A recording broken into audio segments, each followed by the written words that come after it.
Dear venerable sisters and brothers, Dhamma friends, this is the first day in our retreat, namely the number 71, and now we have reached the hour where we are going to have a Dhamma talk. So may everyone settle down and give the consent with 3 times sadhu, sadhu, sadhu. Namo tasse bhagavatu arahato samma sambuddhasse. Namo tasse bhagavatu arahato samma sambuddhasse. Namo tasse bhagavatu arahato samma sambuddhasse. Sunyatha viharena anandangetarai bahulang viharami. Tattame bhante bhagavata sammukha sutang. Sammukha patigahitang ti. Dear venerable sisters and brothers, Dhamma friends, as we all know, we are going to have a residential retreat for 2 weeks, and we try our best to achieve our goal within this time, and for that we have to facilitate in number of ways in order to achieve this goal. That is to say, to see things as they are. For that, Buddha, the omniscient one, himself has enumerated ways and means how to facilitate such an endeavorance. For that, according to the Buddha, the first and foremost is our moral conduct. That is the moral responsibilities. That is why we assure the minimum of 8 precepts. That is something new for a householder, for a lay person. And once you assumed these additional precepts, that become a base for one's mind, specifically for the moral responsibilities, and you can make the mind fresh, telling, now I am a new person, not just a householder. Now I have come to this place and assumed more precepts. As much as possible, I will live up to that. That is called Sila Anuggahita. That means facilitating in terms of moral conduct. Once that is assured, the second thing the Buddha enumerated was listening or book knowledge or theoretical understanding. For that, we often, as Theravada followers, often refer to the canon, the authentic teaching of the Buddha. Of course, this is a kind of a historical knowledge, and more than 2,500 years old. And during that 2,500 years also, there were a lot of interpretations, a lot of commentaries, a lot of sub-commentaries, a lot of sub-commentaries. So all this colossal amount of knowledge we can take as the basic source. So as and when time permits, we listen to them, we study them, we pay attention to them, and try to get them digested. That is called Sutta Anuggahita. Listening or learning, get the book knowledge. The third aspect the Buddha enumerated was Sakacca Anuggahita. That is having a discussions or interviews whereby if you have any doubt in your practice or in your understanding of the theory, the book knowledge, there you can directly have a dialogue or discussion and rectify as much as possible doubts. So once that is accomplished, then you know what to do when you sit, how to gain kind of a one-pointedness, how to gain kind of a steadfast mindfulness. So in order to make it accelerated and gain the momentum, again and again you have to refresh and remind your moral responsibilities, your theory knowledge, your discussions, in order to rectify all the doubts. Otherwise our minds are habitually entertaining doubts, and the other side of doubts or lack of doubts is more towards of one-pointedness, calming mind, serenity. So that is the first gain you can have in this very life while you are practicing. So therefore this concentration or one-pointedness is essential. Upon that only the vipassana or insight meditation, that is to say, see things as they are, or to see the common characteristics of the materiality or mentality, whatever it may be, reducing to their common characters, where you are trying to do away with sectarianism, try to do away with just mere fundamentalism, and you try to understand, as far as there are discrete discriminations, sectarianism, that the root cause, that is the root cause for this frustration, that's the root cause for this friction, that's the root cause for this tension. So slowly you reduce this frustration, the tension, neurosis, all the kind of thing. That is how we are going to spend this valuable time. So this particular hour is for a discourse, and that is to gain or acquire more and more the theoretical understanding, the book knowledge, and for that, or in order to have a discourse, I selected one particular discourse delivered by the Buddha and appeared in the middle length sayings, Majjhima Nikaya, in the Sutta Pitaka, namely the Chula Sunyatha Sutta. And it has been translated as the discourse on the voidness. There are two the kind of suttas, Chula Sunyatha and Maha Sunyatha. So therefore some translated put it as the short discourse on the voidness and the long discourse of the voidness. Some says the minor discourse on the voidness and the major discourse of the voidness. Even though they are stand separately and the content also stand separately, you can see some relationship between these two Sunyatha Sutta. But for this particular retreat, we have selected the Chula Sunyatha Sutta. So if someone is interested in learning about the basic teachings of the Buddha in terms of the Chula Sunyatha Sutta, you can refer back to Majjhima Nikaya English translations, and that is give the word-to-word translation. But in this discourse, I try my best to make use these basic teachings, the direct teachings, authentic teaching of the Buddha, and how to incorporate that particular thing in our way of life.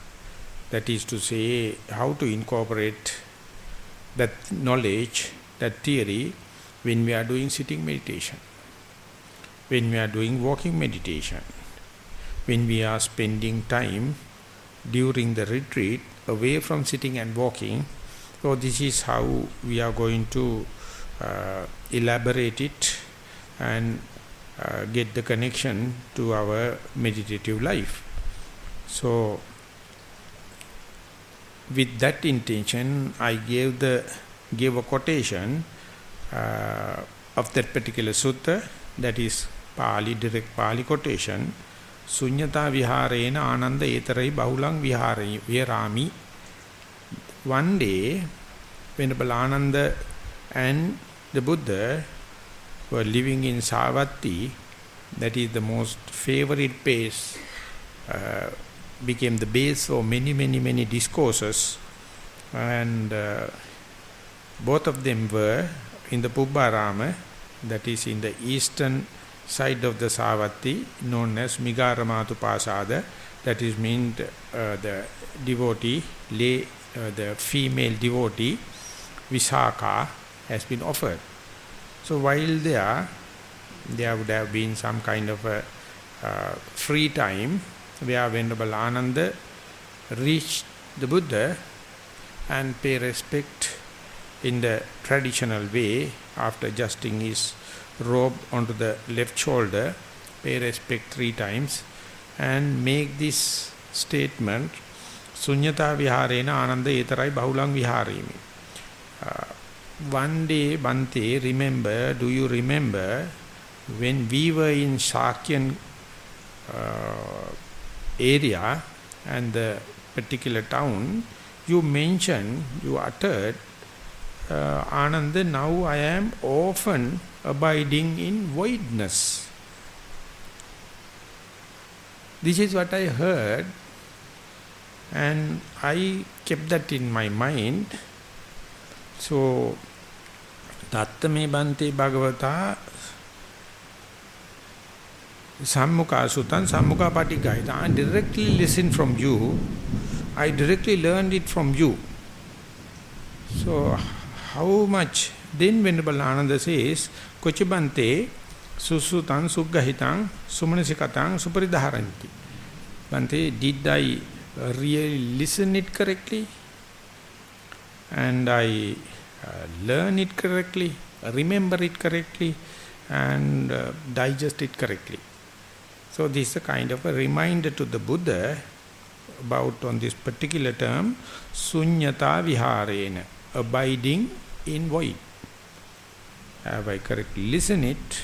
Have I listened, correct it, learn it properly, correctly, and digested properly, and now remember properly.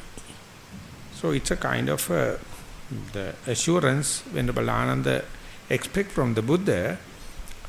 There are a number of notions we can extract from that, because one thing was Sunyata viharena, abiding in voidness, is not a very common term during the lay life or in the monastic life, and therefore even though listen it properly, even though you learn it properly, remember it properly, that needs so much of refinement. And during the time of the Buddha, as well as after 2500 years, and to the lay people as well as the ordained and monastic people. And the other one is maybe Venerable Ananda was well versed about that, but he wanted to have detailed elucidation or the commentary from the Buddha for the sake of our benefits. That is also maybe a reason he is asking again very clearly, Bhante, you said, now Ananda, you often abide in voidness. Is this correct? So this is the theme for this discourse. This is the one we are going to elaborate further and further. Of course, the sutta, the particular discourse is expanding further, and as the time permits, day by day, we will go along the teaching of the Buddha. So today we are going to get the background and the introduction for this concept. And exactly in a pragmatic way, the Buddha start from the known place, start from the present place, and slowly, gradually, he explained in a relative terms the absolute meaning of this term. But to start that, he take the normal examples and the normal wordings and slowly refining the meaning of this abiding in voidness. So, in order to start the dialogue, the discourse, the Buddha says, Ananda, yes Ananda, not only that time, I assured you that I often abide in voidness, not only that, even now. So therefore what you heard is, you heard correctly, you learn it correctly, you remember it correctly, you understood, digested it correctly. So that is to say, Ananda's remembrance, Ananda's questioning is valid, good, appropriate to the situation. So therefore Buddha gave the green light. Okay, now we can go into that. So then the Buddha slowly explained Venerable Ananda the meaning of, at the beginning, the gross meaning of abiding in voidness. I am now not going to explain what does it mean by the voidness in this context. So as the discourse, as the series going on, I hope individually each of you will understand according the background that I am going to give, as well as with your theoretical understanding, as well as your own practical, pragmatic experiences. So now the Buddha start from the place where they were. Buddha says, Ananda, now we are in Savatthi, and we are in the Pubbārāma, that particular monastery in the eastern side of the Savatthi, namely Migaramātupāsāda. That means proper name was Migaramātupāsāda. You know, when we come to that kind of a monastic atmosphere, we, that is the Buddha and Venerable Ananda, we don't have any concern, we don't have any kind of worries regarding Hatta Gavasa Valave. Buddha says, we have nothing to worry about the elephants, cattle, horses, or any draft animals, or any domesticated animals, because now we are in a forest. And we have nothing to worry about the gold, silver, money, checks, accounts, nothing. And we have nothing to worry about parties. We have nothing to worry about the male, female, get together, have this function, that function, stand on ceremonies, nothing. So, as far as we are living in this forest, we are free of, we are devoid of, and void of these worries. We don't have nothing to worry about the elephants, cattle, horses, any draft element or any domesticated animals, because they were the assets, they were the property. According to the Indian culture, the rich people have a lot of that kind of draft animals and the domesticated animals. That indicates how much they are rich. But now the Buddha is taking the other way around, so much so, if you have so much of a herd of elephants, cattle, horses, any other animals and kind of thing, how much worries you are going to have it to maintain all the kind of thing. Now you have already come to the forest, and while in the forest, we can easily declare, we can easily understand, we are free of these worries. And we are free of all the worries regarding the money, gold, silver, checks, bank accounts, insurance, nothing. Because we are depending on someone else. And no parties, no standing on ceremonies. So now Buddha says, this dwelling in the forest itself is devoid of all these worries. But we have the worries because in the forest we have our perception regarding the forest, we have our perception regarding the monks and the forest life, monastic life. That make worries. That's a frustration that we have to abide by. We have to live up accordingly. But the point the Buddha make out of this example is the worries we are taking to live in the monastic life, forest life, live in the monks or ordained people. Of course it's a worries, but by knowing, by appreciating this kind of a little worries, how much big amount, the lion's share of the worries regarding the elephants and the cattle and the horses and the money and the gold and silver as well as the parties, everything we can forget about. So therefore we are living by voidness with respect to the worldly worries. That is called laity worries or household worries. So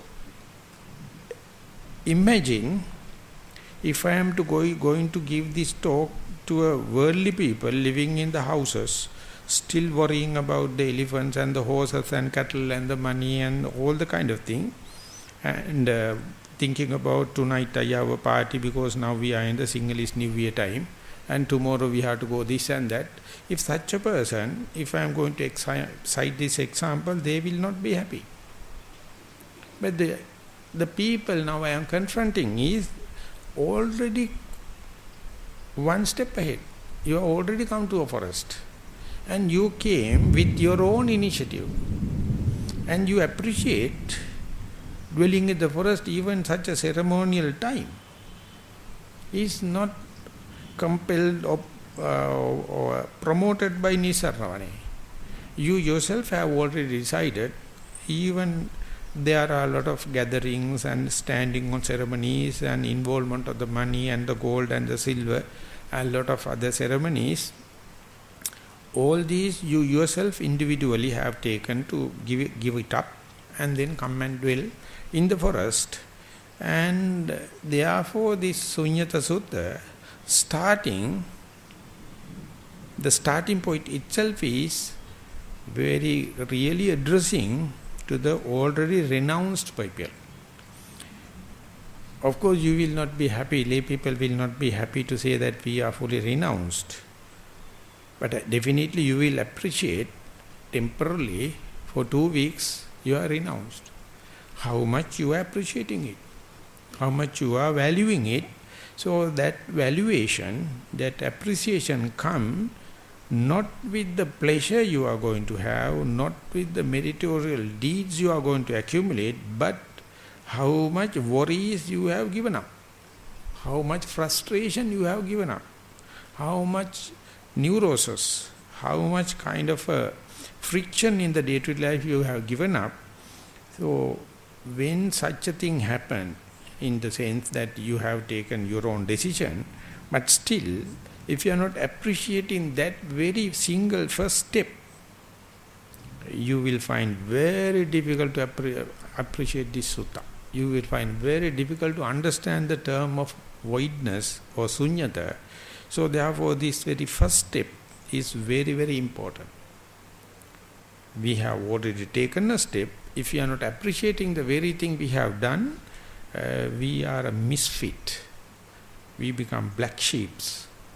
And even then the Buddha himself appreciates, he says, while we are dwelling in the forest, of course at that time it's a Migaramātupāsāda or Pubbārāma, now we can say we are living in Nissarana, that itself is going to give kind of a friction, kind of a frustration, kind of a tear and wear. But imagine the amount that you done away with with respect to the amount you are having. This is the what you have to consider as far as the relativity is concerned. So that very first point you have to appreciate. That appreciation indicate your mindset is ready to accept the voidness rather than gaining anything, accumulating anything, and collecting anything. So whole teaching of the Buddha is to get rid of this then and there frustration, then and there mental tension, then and there friction. But later, as and when time passes, that itself was not a very popular idea. So ultimately Buddhist teaching became a Buddhism. As far as the ism come into being, in the missionary work to promote Buddhism, they put the value system tupsi-turvidam. They started to teach Buddhists. When you become a Buddhist, you have to accumulate this and that and merits and all the kind of thing. But the doing away with this frustration, doing away with this tension became insignificant, and that is why the term Sunyatha is considered as something negative, unauspicious and destructive. Instead they thought earning something, gaining something, accumulating something is very appealing, very interesting. So therefore Buddhism and Buddhist teaching of the Buddha is chronologically, when you are studying, there's a kind of a corruption happening throughout. But there is another point against that also, because even for Venerable Ananda, this voidness is a question. That is why he is asking from the Buddha, Bhante, I heard that you are dwelling in the voidness. Am I correct? Have I heard properly, learn properly, understand properly? Because even at that time, while the Buddha was contemporarily living in this time, also this terminology, the void was not well understood, and now also the same. So therefore, we being meditators, we try our best to understand as much as possible the authentic teaching of the Buddha. So therefore, abiding in voidness, we have to understand in terms of how much worries, how much frustration we are doing away with when we come to the forest.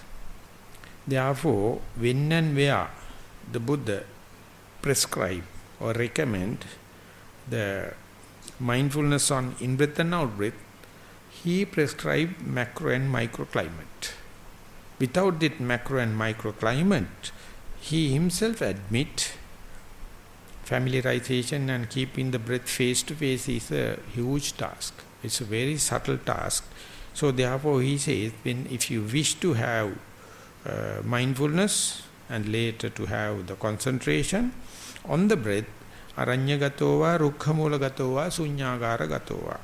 You have to go into a forest, or sit under a tree, or select a place. It is devoid of all the sensuous pleasure, or people entertaining sensuous pleasure.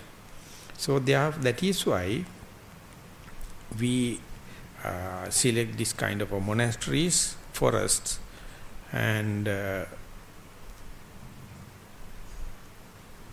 this has becoming kind of a ambiguous thing, because before the civilization, human beings were in the forest. They were aborigines living in the forest, and therefore at that time civilization appeared like a very great thing.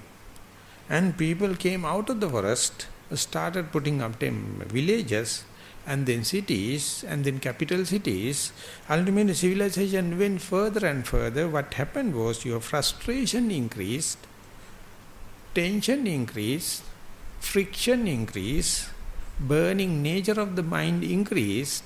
So during the time of the Buddha as well as now, if you put everything into a big picture, the coming out of the forest, is it a civilization or asking for more frustration, asking for more tension? It's an open issue.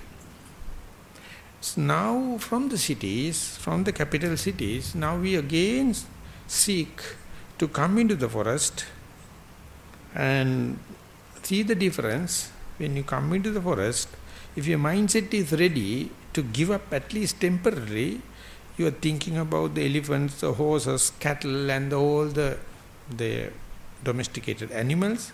And if you are ready to accept this forest, which is free of gold, silver, money and everything, if you are ready to accept, forest means no standing on ceremonies, no gathering of males and females, no village kind of a perception. That very perception is the one the Buddha accept or prescribe or recommend preliminary or basic for the peace of mind, for the concentration, for the mindfulness. So therefore, specifically for a beginner, this macroclimate is very important. If you are specifically searching about concentration. But even then, even for the mindfulness, you individually knows that coming into forest is very, very contributive to the spiritual life. Very, very contributive towards this the religious life. So that must not be neglected. Again and again, each and every moment, you must remember, you must be mindful, now I am dwelling in the forest. Even if you come, if you do not appreciate it, then you will find difficult to understand what does it mean by abiding in voidness. So therefore, the early part of the sutta is appreciating the action, the steps you have already taken. This is called Sandaseti. The Buddha is depicting. Now imagine so much of people wish to go out of the forest and go to the village, go to the capital cities, go to the towns, and they feel they are more civilized and they expect their second generation and third generation also to go to the such a capital cities, and they think that is the civilization. But if you compare it with respect to your frustration, with respect to your mental tension, with respect to your torturing and burning nature of that, you are in a situation, you have both the sides. But you have already maybe taken a decision to live in the life in the town, but still you have the chances, at least temporarily, go to the forest and see the comparison, immediate comparison, and see whether it is conducive for your peace of mind, conducive for reduction of the frustration. So this is the part, your appreciation of already steps that you have already taken is highly appreciated by the Buddha. This is what you call positive thinking. Buddha never put down anything. He first and foremost give the particular person where he is with respect to the whole tapestry. This is all Sandaseti. And without that, no go. There is no positivity. There is no productivity. If you are going to say, I am an unfortunate person, I am so and so, I have so much of frustration, your mind never progress. Therefore, you must try to find a reason to be glad, according to the Pollyanna. Otherwise, you are not a yogi. You are just the self-torturing kind of a person. So this is to promote individually. We have already taken a decision and it was utter success. Now we have come to the forest and we are very happy on this single fact. And the reasoning is, as far as we are in the forest, there are no worries about this, the household dwellers. I am a forest monk, more than now 23 years.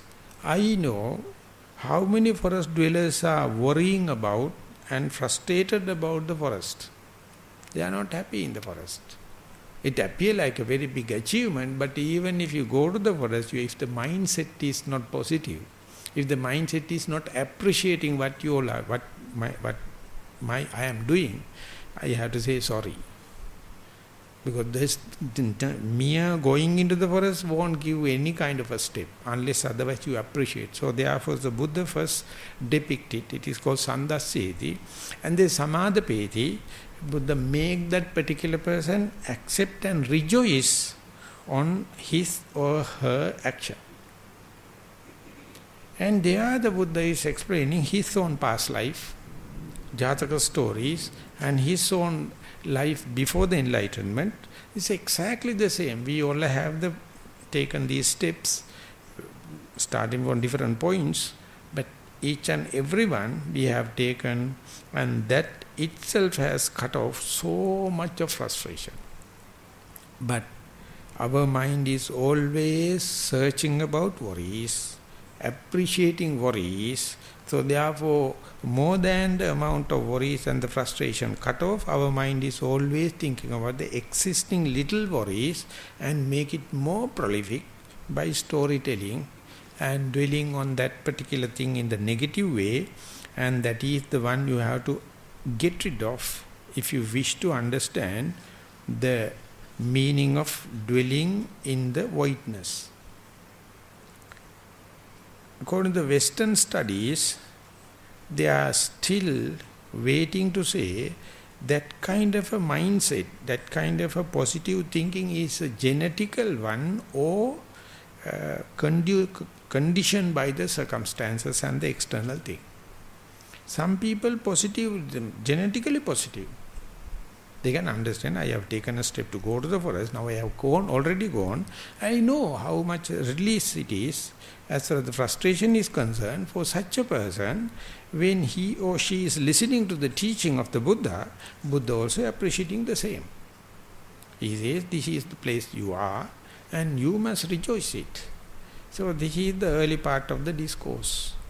So therefore, before gaining any mindfulness, before gaining any concentration, before gaining any extrasensory perception, or any jhanic experience, or fruition and path knowledge, this very one is very human.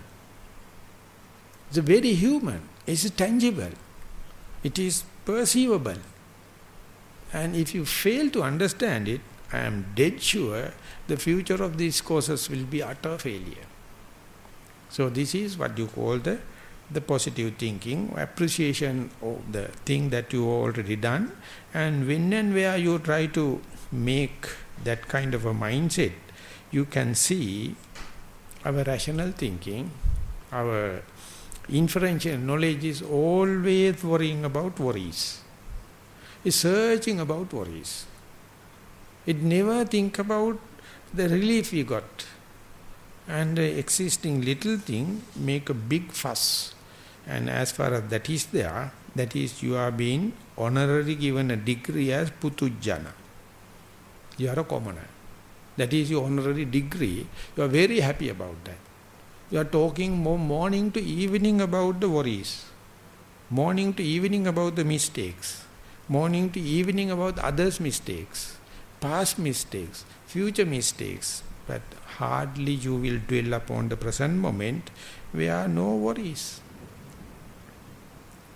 So this is the way theoretical understanding itself is going to give kind of a radical reflection, not upon the gaining of big knowledges on the meditation, just by shifting from the household life to the forest itself is kind of a Sunyatha viharana, that means abiding in voidness.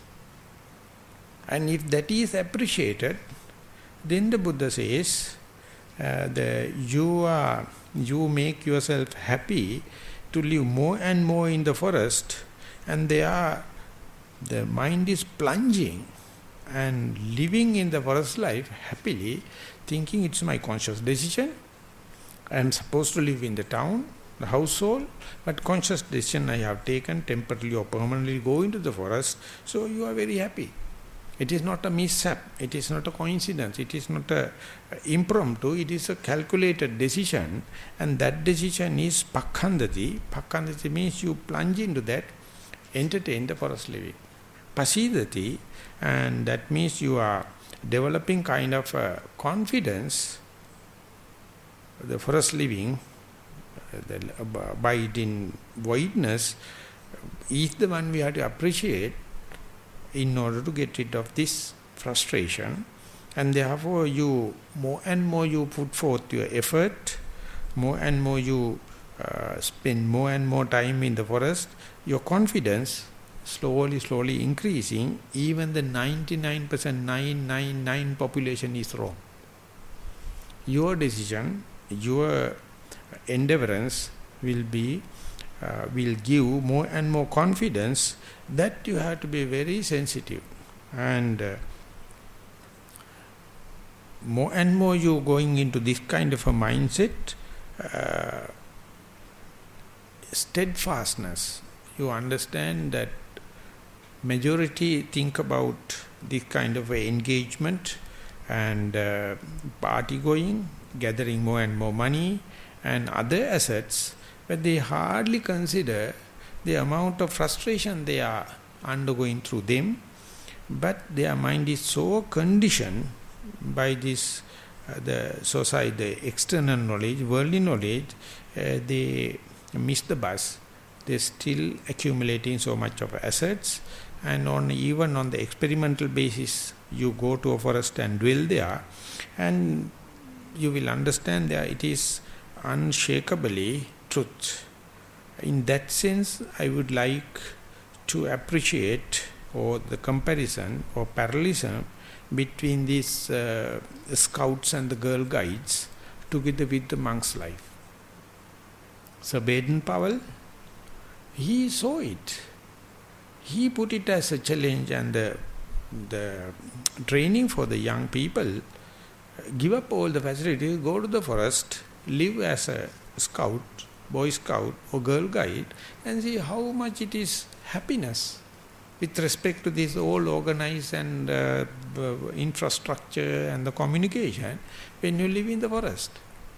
Of course, from the Western point of view, this is a very recent kind of a movement, but the Buddha prescribing this forest life and the monks and the nuns' life, this is what is your challenge is. And then more and more you try to live in this solitude, forest life, the kind of a resolution in your life, in your mind, never you can gain by any property, any knowledge. But this one, more and more you go with the positive thinking, mind will be very resolute and unshakable. Day by day accumulation is happening. So therefore, aranyagatova, rukkhamulagatova, sunyakaragatova, that is entering into a forest, or sit just under a tree, or go to a place it is devoid of all these sensuous pleasure, and the people appreciate the sensuous pleasure, itself is the macroclimate for you to think about purification of the mind. Sattanam Visuddhya. So it is like prescribing a particular operation theatre related to that particular disease. Without operation theatre, you can't do operations. It's very dangerous.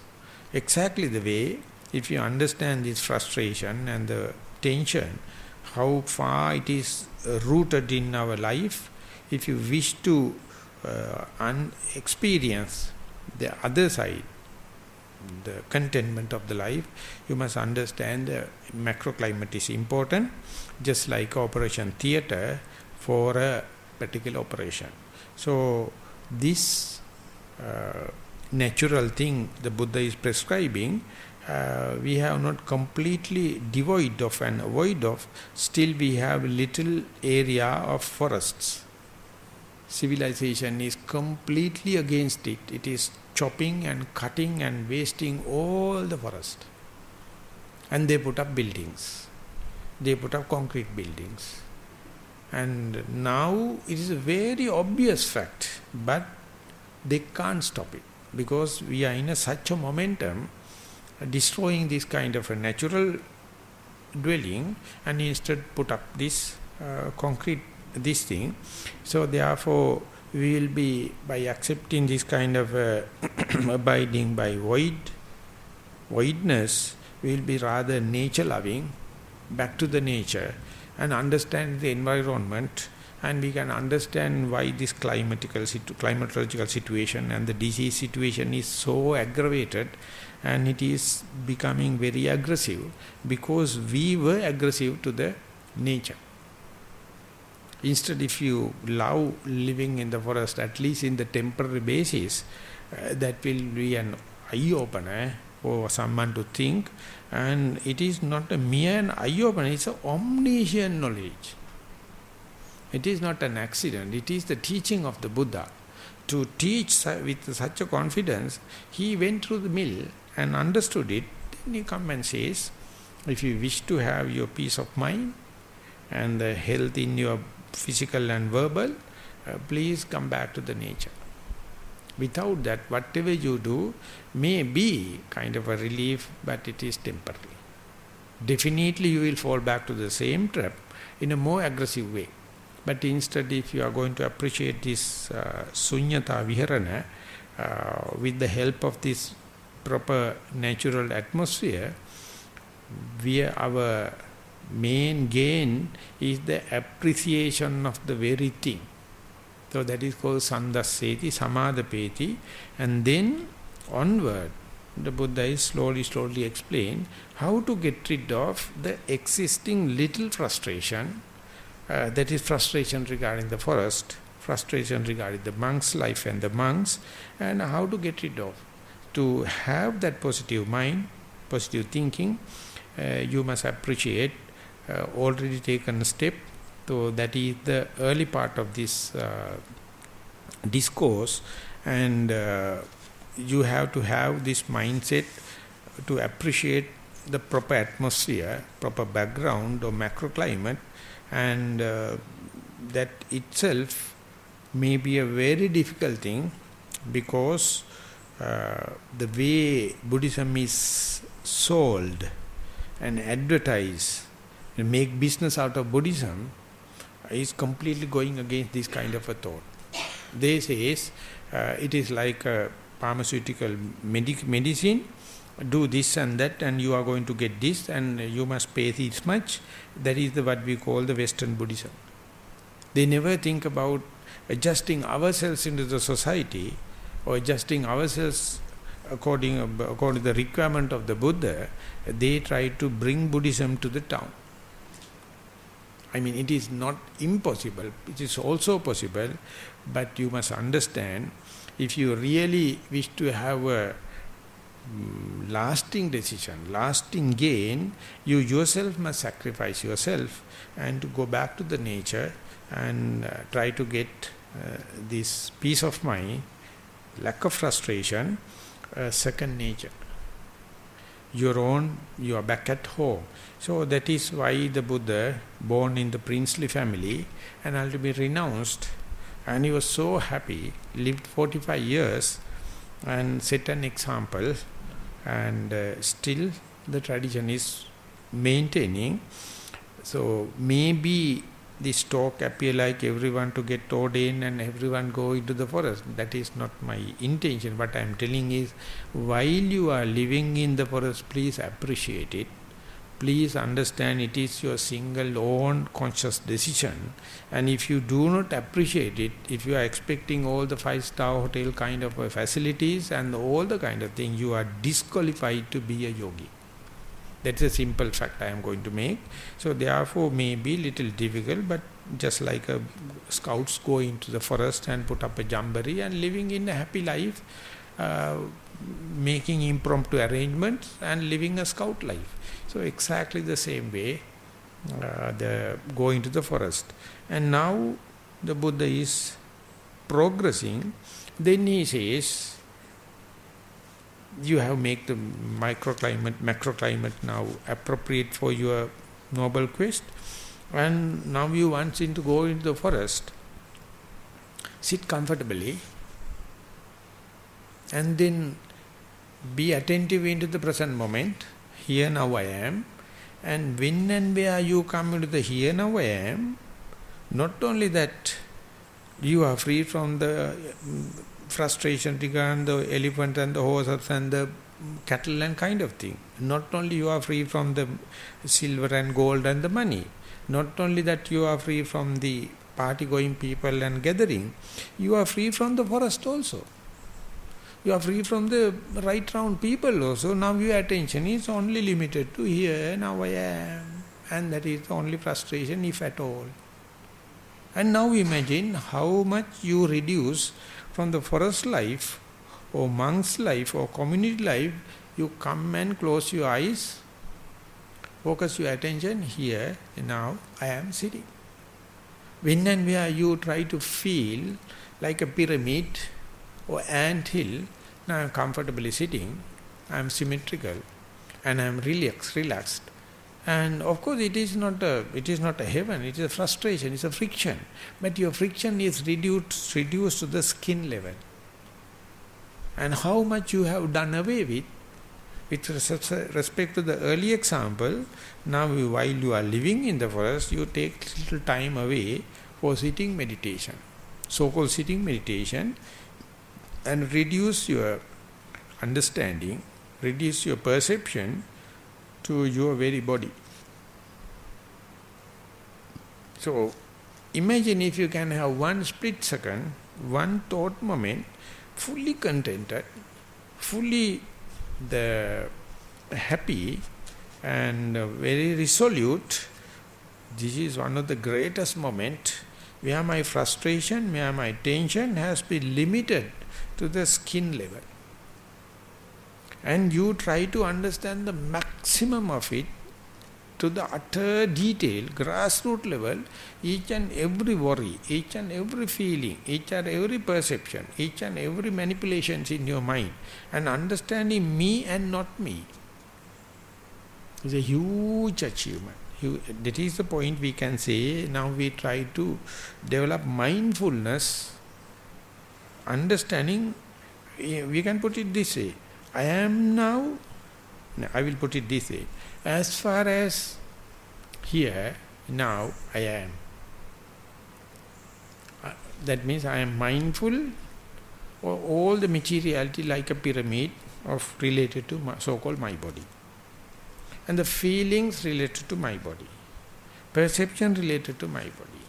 Manipulation and adjustments, volitional activities related to my body. And understanding me and not me. That means so much you are unmindful about the external materiality. With respect to the unmindfulness to the external materiality, only you can be mindful into so-called my materiality. With respect to the unmindfulness of the other's feelings, only you can develop kind of understanding and mindfulness to your own feeling here and now. How much you must be unmindful about the external perception, so much so you can be fully mindful into the present moment perception. How much you are unmindful about the external manipulations, volitional activities, conscious decision about the external world, so much so you can be mindful about the my own body, present moment, volitional activities. And understand by be present in the present moment, how much worries you are going to give up. So therefore, please remember, mindfulness is always related to unmindfulness. If you do not know the unmindfulness, you will never be mindful. It is yet another aspect of relativity. You have to forego the whole world, then only you can understand my body. If you have any kind of a concern or thinking about the external world, so much so you are not here and now. So that is we call craving. But you now have a point, an object, a sign to crave, that is your own body. Yes, it is a craving. You bring the attention to your here now I am, and that materiality, that feeling, that perception, that volitional activities, that understanding is known area within your capacity, and from there onward you can start the journey. So therefore, voidness story, so far we were thinking about the comparison with the worldly life, household worries, external properties, and gain, fame and kind of thing, and now reduce slowly, bring the attention to one's own body, give that full total flashlight attention with mindfulness, then you can understand, be mindful on your body itself is a frustration. It's also truth or suffering. It is not a gain. But by appreciating that little amount, the known amount, limited amount, you can do away with so much of big chunk of frustration. So that it is while practicing this kind of a mindset, this kind of understanding is the only one going to give you the determination. That is called motivation. Why should I limit my mind to here, now I am? Otherwise you will see, you will counter-argue, you can say, I have a good eyes, I have good ears, I have good nose, I have good tongue, taste buds and the body. Why should I put myself, my organs into the imprisonment, open camp imprisonment? Why should not I see pictures outside? Why should not I hear the good music outside? Smell, taste and touch. And why should I put myself into such a cage and limit it to here and now? That is because more and more you to see pictures, more and more your eyes open, it is always extrovert, external. Eye is a big opening window where the mind fly off. The next one is the ear. Whenever you give a chance, mind is running out. Whenever you are smelling, your mind is running out.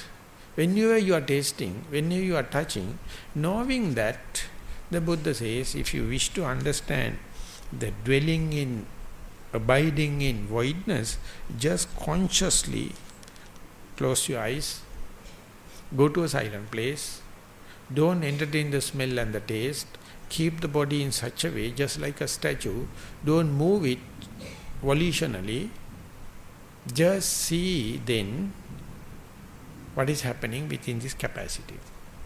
Still you have mental illusions and the delusions and the mind-made images. Still there are some sounds, unconscious or conscious, that is not you are listening but you can hear. And there are some signals or perception with respect to the smell and touch, taste. They are not much important at the beginning. And the touch of your body, all these are limited, known and within your capacity. So therefore you reduce into that and try to be mindful on that. With the appreciation, be here and now itself is almost like Nibbana. There is nothing necessary more if you know how to appreciate here now I am. And that is the beginning, that's the middle, that's the end.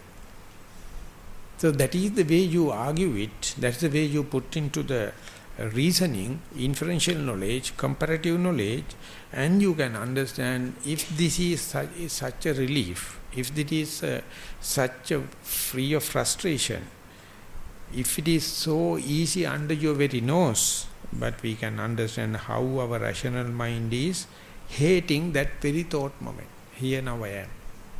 It always happy to go out by seeing, hearing, smelling, tasting, touching.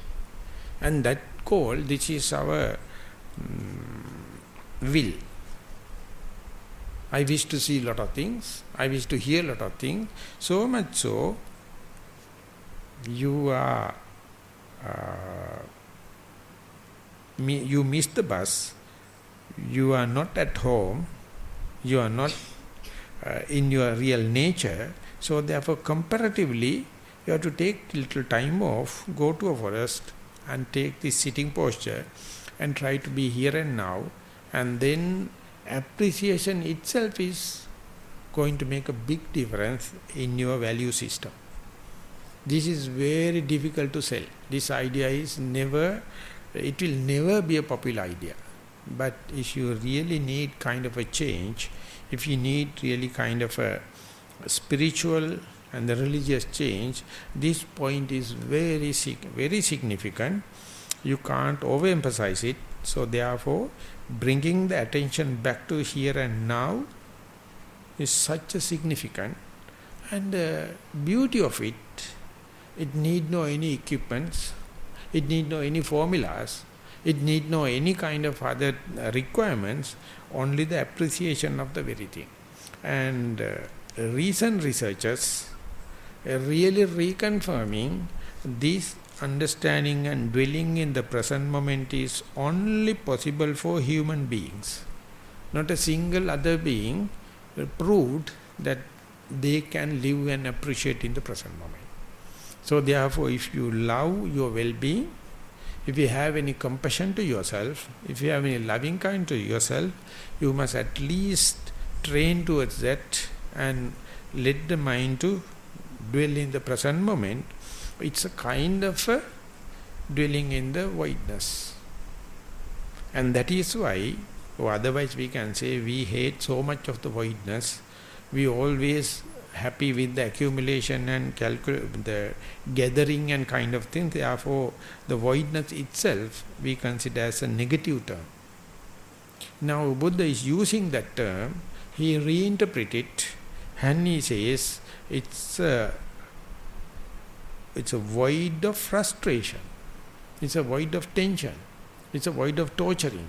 It's a void of burning. So therefore, if you have any kind of a methodology to do away with the frustration, tension, and this very terminology of voidness becoming a gift, a blessed thing, endowment. So this is the difference, yogi and the normal person. Yogi always try to put into something practical, pragmatic, under one's very nose, and ready to change their likings and disliking. Consider this kind of thing in a radical way and try to gain more and more confidence, not to condition your mind, not to cheat your mind, but let the mind to understand this voidness is nothing but the void of frustration, void of tension. So you are the very person to understand it. You have to understand lack of tension with respect to the tension. You have to understand the lack of frustration with respect to the frustration. You have to understand the burning nature with respect to the not burning nature. So therefore, no one needs to measure your progress in the meditation unless otherwise you know the existing suffering. The society at large, and we know our own share, and then the meditation is going to give kind of a relief, kind of a dwelling to be devoid of or void of this kind of frustration. So this is philosophical. This is kind of a the kind of a reflection you have to develop. And the Buddha, imagine, without the support of any person, this crossed his mind. That was the blink. Everyone searching the happiness outside, contentment outside, and doing away with the frustration outside. And he tried his best, life after life. And in this life he thought, this may be under my very nose, may be in this here and now. And of course it is genius for him to get the potential and the value of this here and now. But the most difficult part is how to teach another person. They are so concerned about the outside and thing. How can he communicate with the other person? The abiding by voidness is his main teaching. That is crux of his teaching. No one is happy. Because our mind is so conditioned for accumulation and fame, gain, everything. But the Buddha is the only teacher. He found any fame, any gain, anything you accumulated is definitely increasing the frustration, definitely increasing the tension. So compare it with the natural normal knowledge on the external rational knowledge, and if it is true, then the constructive methodology is be here and now, or be with yourself, at least on the experimental basis. And once you accustomed it, once you familiarize it, you may see more and more you to live in here and now, even though it is difficult. That very thought moment where you dwell here, now I am, you can't claim any kind of a frustration. You can't claim any kind of a tension. No burning with respect to the life you have left so far. So therefore this Sunyatha Sutta is inviting you to reflect life, reflect the reaction with the other people, living and non-living beings, in the completely new way, and see in each and every experience, hearing, seeing, hearing, smelling, tasting, touch, how much our mind is split, how much our mind is in attention, and knowingly or unknowing we are promoting, fertilizing this tension, and we expect the remedy also outside. Instead, the Buddha says the present moment is free of frustration, present moment is free of tension, but our mind hate that moment. Our mind do not happy with this present moment, but it's a possible thing. It is a kind of a methodology you have to develop just to appreciate it. More and more you to appreciate, you will more and more you will develop the confidence, you will be steadfast, you will resolute into this very moment. So therefore, yet another part you can understand, even though you can appreciate and dwell upon that, very difficult you to do it as a group. When and where you are success, you will understand it is only limited to myself. So therefore society at large will be critical and criticize, telling that you are very selfish. When and where you think about this dwelling on voidness, definitely the complaint level against you, telling that you are very selfish, you are going to liberate yourself, and that is selfish-like. But of course, in this particular sutta, Buddha gave a very profound, very sound answer to that question also, that very problem also. So therefore, at the early part of the discourse, we have to understand first and foremost, we have to check, as far as we are living in the forest, as far as we are living in the here and now situation, is it true that very thought moment is free of frustration? That very thought moment is free of tension with respect to the worries about the whole world.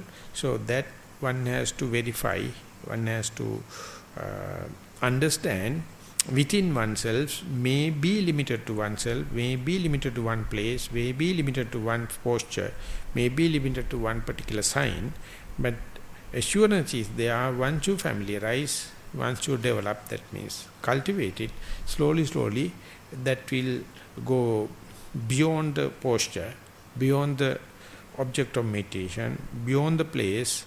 So in a retreat like this, we are not going to do it completely diversification to the whole world, but we try our best to gain this confidence by dwelling in the present moment.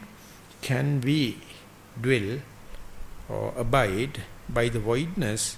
And you have to have a prepared mind. This voidness is to be appreciated. Otherwise, when and where you try to feel the voidness, when you experience the voidness, you will complain, telling it is very boring, it's very frustrating, it's very sleepy, it's very uncertain. very fearful, you feel like outcasted, so therefore you will be crushed between external criticisms as well as the internal criticisms. No one can come and save you. That is why the prepared mind is necessary. So it is a kind of a training, it's a kind of a challenge. Your internal criticism come not in a very aggressive way. It come like boredom. It come like the monotony. It come like the sleepy nature. It come like uncertainty, fearfulness. Ultimately you never feel like talk about kind of thing. You may feel like it is unsocial to talk about my boredom, my frustration. But the Buddha says the discussion, the facility, you have to facilitate it by just expressing your view. When I am practicing so and so, this is the way the boredom creeping. This is the way the monotony comes in. This is the way the sleepiness comes in. This is the way the uncertainty happens. This is the way I entertain doubts. And moment you expose this one, the other man also will raise and say exactly the same thing happening to me. This is what happened when I was participating in the discussion when I was in Nilambe. I never expected. I was just a village bumpkin, and I was just going there with a little understanding of English. And people were a lot of foreigners. They are talking in English and different walks of life. And whenever they are expressing themselves, I found they are talking about my question. They are talking exactly what I experienced. They are coming from different countries, different walks of life. So I feel kind of a familiarity, kind of the equality as far as they are honestly explaining what they experience in the meditation. And that is the only thing we promoted in Nilambe. We never talk about jhanas or vipassana jhanas or maggaphala, nonsense. We just wanted to see, even in the meditation, how much irritations, how much fault finding, how much self-complaint happens. And whenever you explain it, whenever you express it, whenever you expose it, you find it is not your question, it's a human question. Irrespective of the male and female, irrespective of the culture, irrespective of your age, irrespective of whether you are a success person or failure, moment you express, one thing is it rectify, it answer itself, and you will understand it is not my personal question. As far as I am concerned, this as my personal question, I frustrate. But the moment you understand it's a human question, only the matter is we have no communication. We communicate nonsense. We communicate irrelevant thing. We communicate not the first-hand thing. We are talking about the second-hand knowledge. But instead, if you can express yourself, appear like frustration, boredom, and very damp, and all the kind of thing. But that's the truth. So we meditators means we never hesitate to share our first-hand experience, under-the-nose experience. Meanwhile, we try to reduce our mindfulness to known one, and we try to increase unmindfulness to the whole world. This is the art.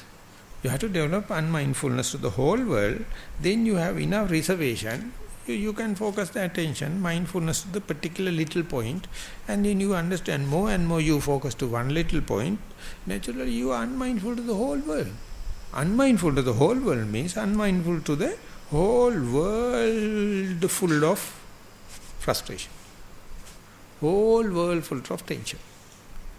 And that is why people say you are very selfish, you are not worrying about others.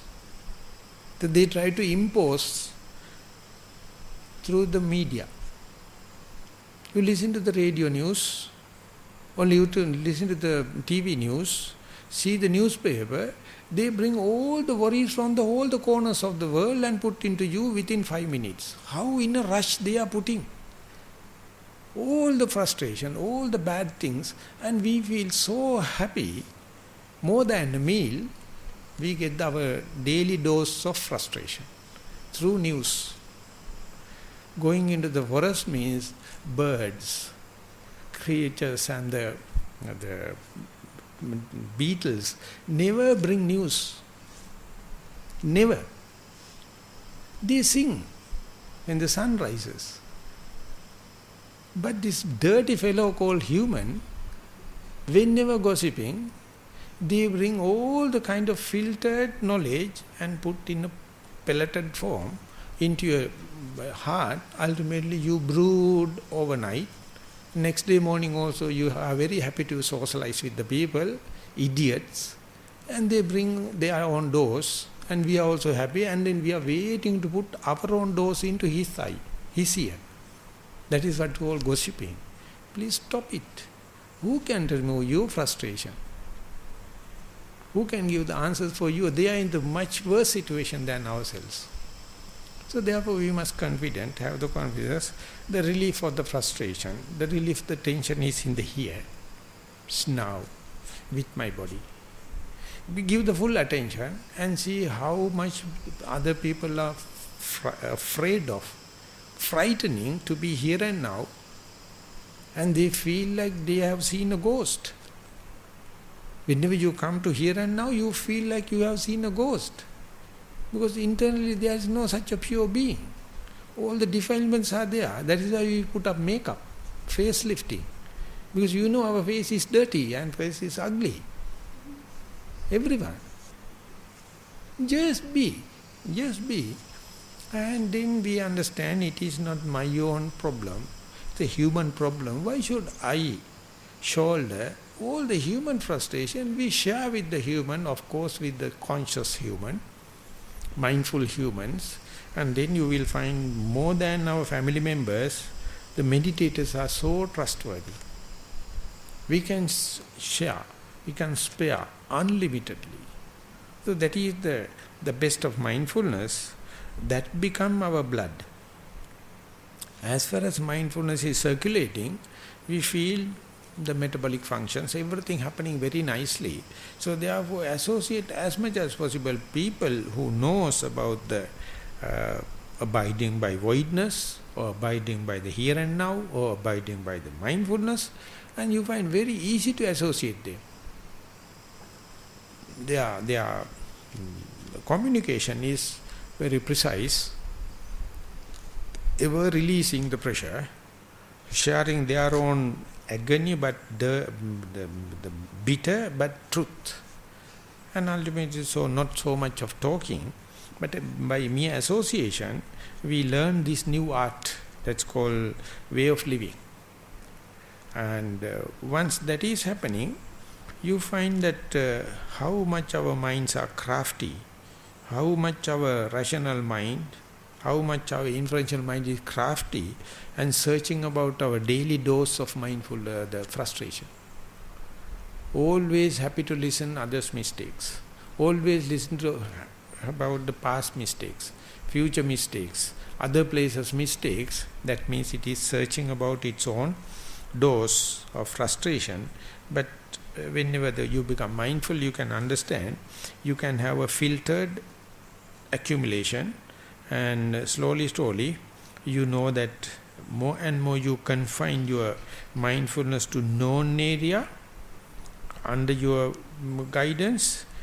Later that mindfulness is expanding, diversifying, and ultimately you know you develop kind of a way of living whereby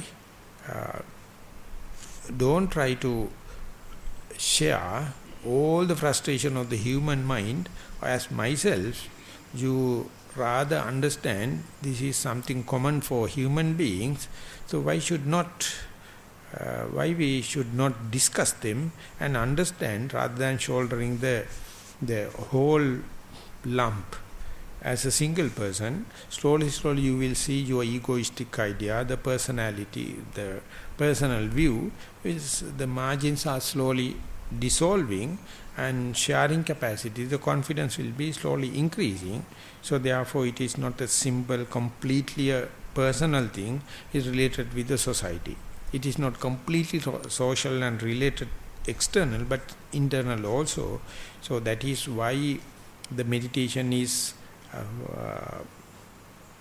steadfast in a residential retreats, We associate limited amount of people. Everyone has the same kind of likings and disliking, some kind of a parallelism, and we try full open vigilant living and do away with all the kind of household life, but we have our own timetable.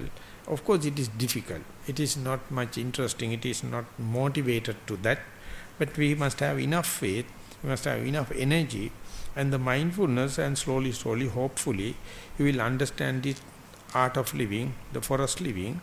And if it is so, the early part of this sutta or the benefits of the early part of the sutta we can share, of course, within 14 days.